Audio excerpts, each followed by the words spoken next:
স্বাগতম। আজ আমরা ভ্রমণ করব পৃথিবীর সবচেয়ে বড় লবণের মরুভূমি বলিয়ার সালার দে উয়ুনি।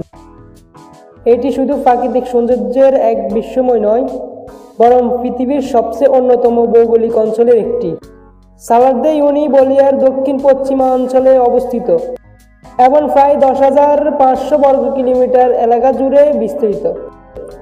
এটি প্রায় 30,000 বছর আগে প্রাগৈতিহাসিক লেক মানচিত্র শুকিয়ে যাওয়ার ফলস্বরূপ গঠিত হয়েছিল। এই বিশাল লবণের সমুদ্রে একটি বিশেষ বৈশিষ্ট্য হলো এর মিরর ইফেক্ট।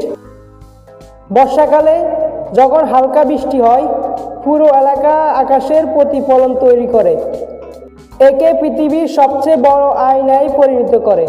সালার দে উয়ুনিতে আপনি বিভিন্ন প্রজাতির বন্যপ্রাণী দেখতে পাবেন। বিশেষ করে ফ্লামিঙ্গো পাখিরা এখানে তাদের বাসা বাঁধে।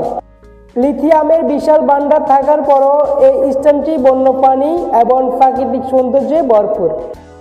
সালার দে উয়ুনি শুধু প্রাকৃতিক প্রেমীদের জন্যই নয়, বরং ভ্রমণপ্রিয়দের জন্য একটি স্বর্গ, যেখানে সমস্ত কিছু লবণ দিয়ে তৈরি।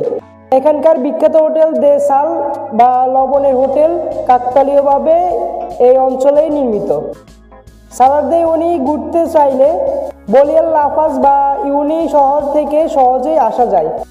বছরে যে কোনো সময় ঘুরতে আসা গেলেও মিরর ইফেক্ট উপভোগ করতে হলে ডিসেম্বর থেকে এপ্রিলের মধ্যেই আসা উত্তম। প্রাকৃতিক সৌন্দর্যে এক বিস্ময় সালার দে উয়ুনি, যেটি সত্যি পৃথিবীর একটি অমূল্য রত্ন। এই জায়গাটি ভ্রমণ তালিকায় রাখতে হবে। আপনি যদি আমাদের কালের ক্যানভাস ইউটিউব চ্যানেলে নতুন হয়ে থাকেন, তাহলে অবশ্যই সাবস্ক্রাইব করে এবং বেল আইকন ক্লিক করে পাশেই থাকবেন।